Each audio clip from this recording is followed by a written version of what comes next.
Setiap fans tentu ingin melindungi idol yang sangat dicintainya. Oleh karena itu, tak jarang para fans dengan sukarela memantau kegiatan sang idol demi memastikan bahwa idol tersebut diperlakukan dengan baik. Namun, dalam beberapa pengamatan, fans mendapati idol mereka mendapat perlakuan yang buruk sehingga membuat mereka sangat geram. Para fans bahkan tak segan membuat petisi ataupun menuliskan kekecewaan yang dirasakannya di berbagai macam media sosial. Lalu, apakah benar idol tersebut mendapatkan perlakuan buruk?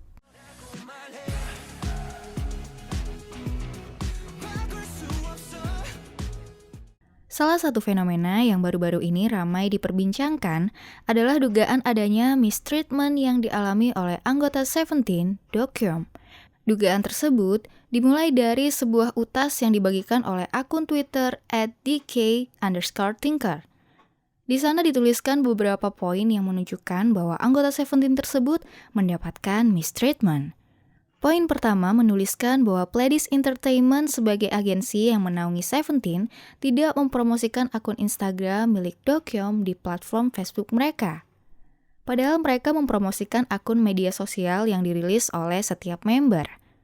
Hal serupa juga ditemukan pada akun official Line Jepang mereka, di mana cover konsep member dibagikan kecuali milik Dokyeom. Pledis juga tidak memposting hasil pemotretan yang dilakukan oleh Dokyeom bersama dengan Shin Playboy.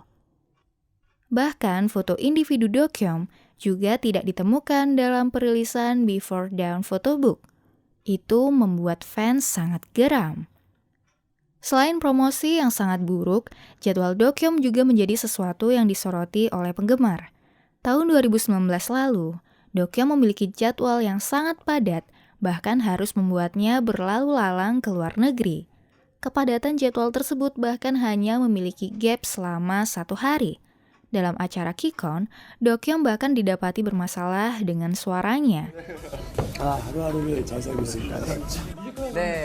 Dan yang membuat fans semakin kecewa adalah fakta bahwa pada Auditor 2019, Dokyeom menjadi satu-satunya member yang tidak mendapatkan libur saat mengalami sakit.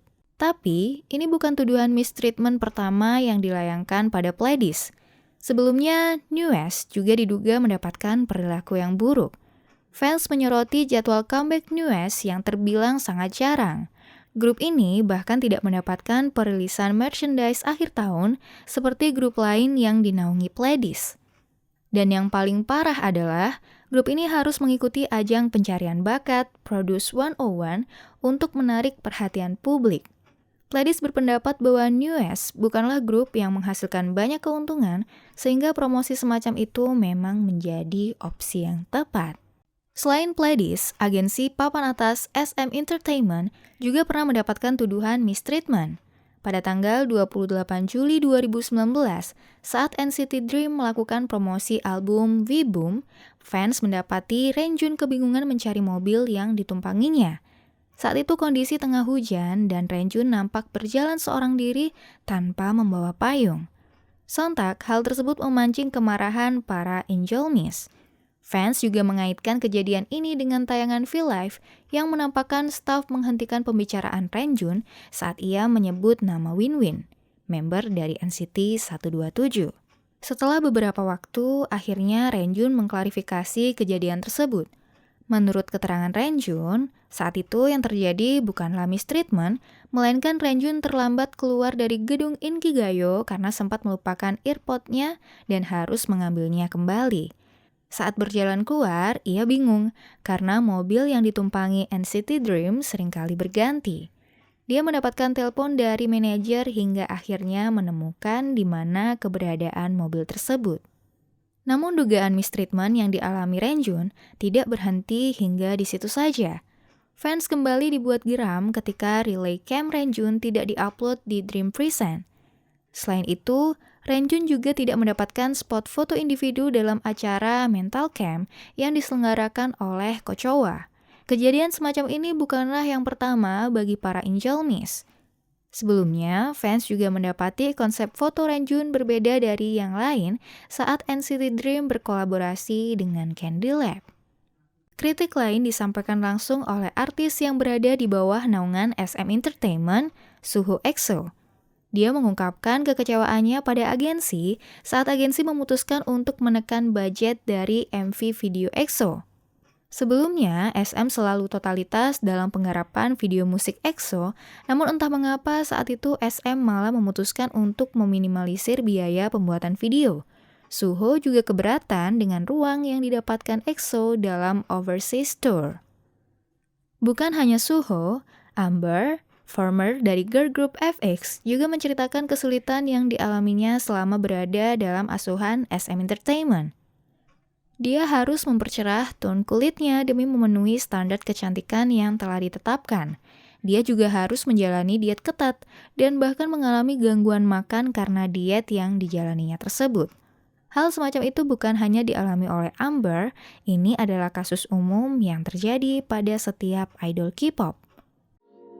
Because every time you cry, these tears still in my eyes, and the world don't give a fuck that you're broken on the inside. Tuduhan mistreatment juga dilayangkan kepada agensi Big Three, YG Entertainment. Fans menuntut agensi agar mempromosikan artisnya dengan baik. Selain itu, jadwal comeback artis YG yang terbilang cukup jarang juga menjadi permasalahan. Salah satu fandom yang ramai menuntut kebijaksanaan YG adalah iKONIQ. Bagaimana tidak, iKON belum kembali merilis album sejak tahun 2020 lalu. Mistreatment yang dilakukan agensi kepada iKON bukan hanya tentang jadwal comeback, tetapi juga perlakuan agensi terhadap jadwal grup. iKON debut pada tahun 2015 dan memulai tour tanpa adanya variety show group. Mereka melakukan 28 konser, yang mana 12 diantaranya dilakukan dalam waktu 6 hari. Saat menjalani konser tersebut, mereka juga harus memperhatikan survival yang sedang mereka jalani di Cina. Mereka berlatih di belakang panggung untuk acara survival tersebut, dan bahkan harus tidur di lantai karena harus mendapatkan jadwal penerbangan yang padat. Fans sangat menyayangkan ketika iKON harus berada di atas panggung dalam kondisi tidak sehat. Bobby sempat membawa oksigen di atas panggung karena mengalami kelelahan di tengah padatnya jadwal iKON. Outfit yang digunakan oleh iKON juga terlihat sangat menyedihkan. Mereka memakai pakaian sehari-hari dan pakaian airport secara bergantian untuk pemotretan dan pembuatan MV. Outfit yang digunakan di tur pertama biasanya akan didaur ulang untuk digunakan di tur selanjutnya. Beberapa di antaranya ada yang dijahit ulang. iKON bahkan harus mengecat sepatu mereka yang sudah terlihat mengelupas. Bukankah itu sedikit berlebihan? Tahun 2019 saat leader BI meninggalkan grup, iKON tetap diharuskan menjalankan aktivitas normal. Mereka bahkan harus menjalani tur Jepang sebulan setelah keluarnya sang leader dari grup. Kala itu suasana fandom masih sangat mencekam dan iKON harus secara profesional melenggang di atas panggung. Baiklah, beberapa contoh dari mistreatment yang ramai diperbincangkan tadi mungkin bisa memberikan gambaran tentang bagaimana kehidupan di balik layar K-pop. Pengamatan fans bisa saja keliru, namun apa yang terlihat bisa saja menjadi referensi dari gambaran sebuah kondisi. Bukankah begitu? Kalau menurut kamu, bagaimana guys?